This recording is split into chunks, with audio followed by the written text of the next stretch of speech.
welcome back to my YouTube channel, Imagination Tech.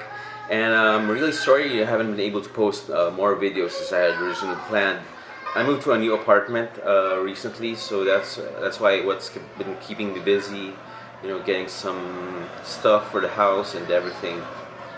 So, but if you've been following my YouTube channel, you know that I used to fly with a Tricopter, which I crashed spectacularly back in Bicol, which is a place around 12 hours south of Manila. And I rammed a tree very quick, at very high speeds, and broke off one of its carbon fiber arms. But well, if you've checked out our Facebook page recently, you know that I have been rebuilding it and got all of the parts. And I think like 2 weekends ago I started rebuilding it and did it over a weekend, and already did a maiden of my Tricopter, which I will be showing you in a bit, the maiden flight of my Tricopter 2.0. In the meantime, I'd like to give a little short review about about the Tricopter from RCExplorer. The Tricopter body itself, it's not new. It's a little bit banged up, but it still holds up pretty well. I replaced one of the carbon fiber arms and the complete, and I replaced the the main flight controller board.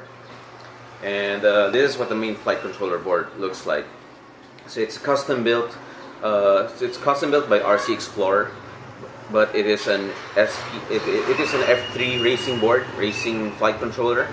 So let's review the Tricopter from the outside going inside. Okay, so this is a 6-inch drone. It's a Tricopter, which means it only has 3 rotors or 3 propellers, 3 motors. Which is it has its pros and cons, because you only need 3 motors instead of buying 4, so you save a little bit of money with that.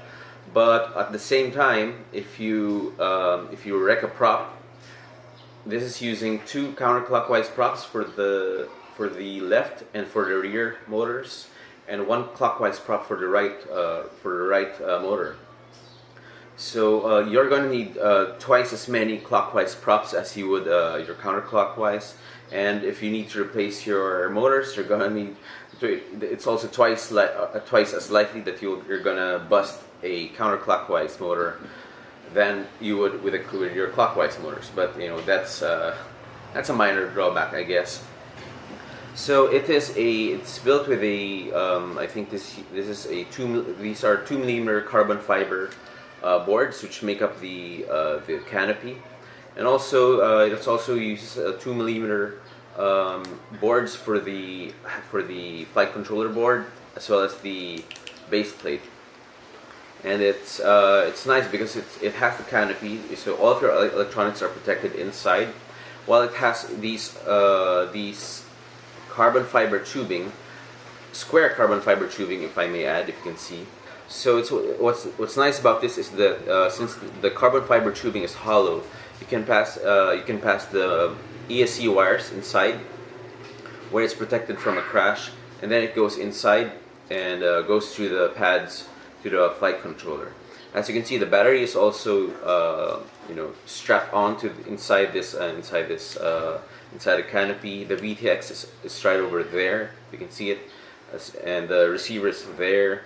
So it's nice. It's a nice all-in-one package. I also have a servo here, which connects to the tilt servo mechanism. So unlike a traditional quad, the tail servo tilts to the side, whereas a quad typically manages its yaw by changing the speeds on its propellers. So on a typical quad, when you do a yaw motion, they do it by changing the speeds on one of the diagonal axis pair of motors. But on this Tricopter, yaw is better achieved through the tilt mechanism of the motors. So what the advantage of a Tricopter configuration like this is, you have more control. You feel like you have more control when you're doing a yaw, because it's not just it's not just the torsion of the motors that's causing the yaw, but it's actually physically rotating this tilt mechanism at the rear and causing that tilt motion. So if you are going to tilt to the right, this is going to tilt like this, and it's going to tilt to the right. So yeah, so the construction is pretty awesome. It's really hard. You really have to, you know, mess up to break one of these things. But yeah, so this is a 6-inch prop. So it's a little bit bigger and heavier than your standard standard 5-inch quad. But it's, first of all, it looks great. It looks awesome, and the construction is really good. It's very durable, and really, you know, the power you get from a 6-inch drone is a little bit different than you would with a 5-inch drone. Now let's talk about the flight controller. So the flight controller already has these pinouts, this pin header. If you can see it in the video. So you just attach your receiver, there, your telemetry here there. You just connect it directly to your receiver port. And a couple of features about this flight controller is that it has 3 UART ports. 3 UART ports for your receiver. You can hook up your telemetry, an OSD, and even some people have been successful at integrating a GPS. So it's not just for racing, but you can, if you intend to use it for, let's say, as an aerial photography platform. Some people, I believe, have done that, and they connected a GPS, and you know, it return to home just like a Phantom would. Now, this RCExplorer Tricopter is initially designed for Tri-Flight firmware, which is a great firmware ported from Clean Flight, but they are working this year on creating a beta flight build of the Tri-Flight firmware.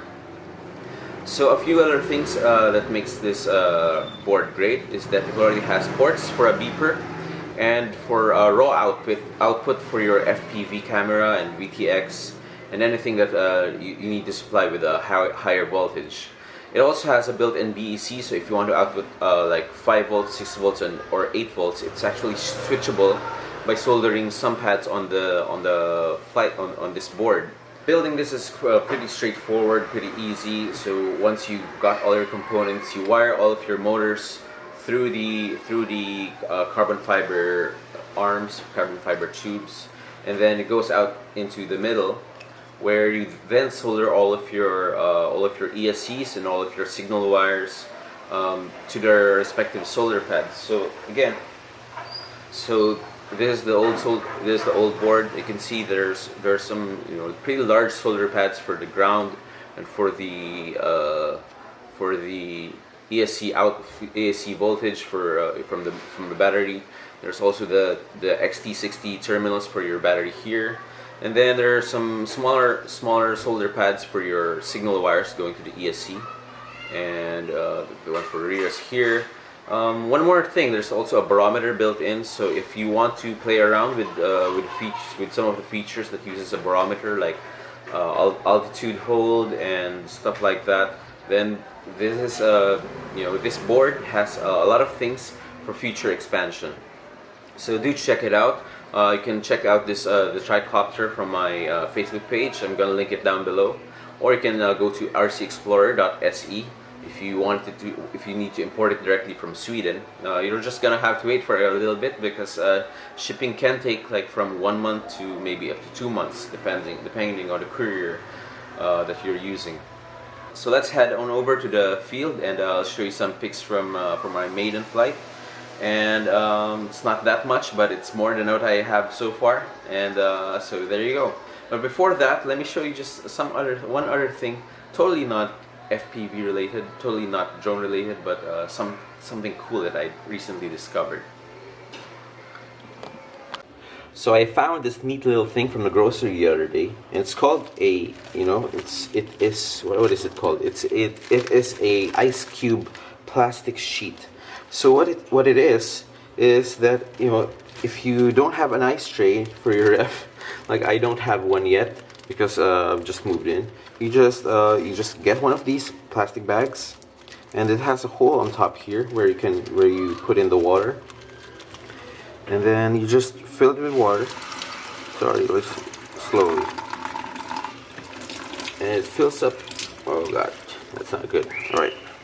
And it fills up into these nice little compartments. And then it fills up all the way to the top. There we go. Alright. The nice thing about this is self-sealing. So, you know, no need to seal it with however, you just fill it up with water and it's not gonna pour out any water. And then you just throw this into your freezer and hopefully you'll get something like this. Now it's not exactly cubes, ice cubes, but you know, it does the job. So this is a nifty little thing I found in the groceries. Sorry for the totally unrelated content, but I hope you enjoyed that part.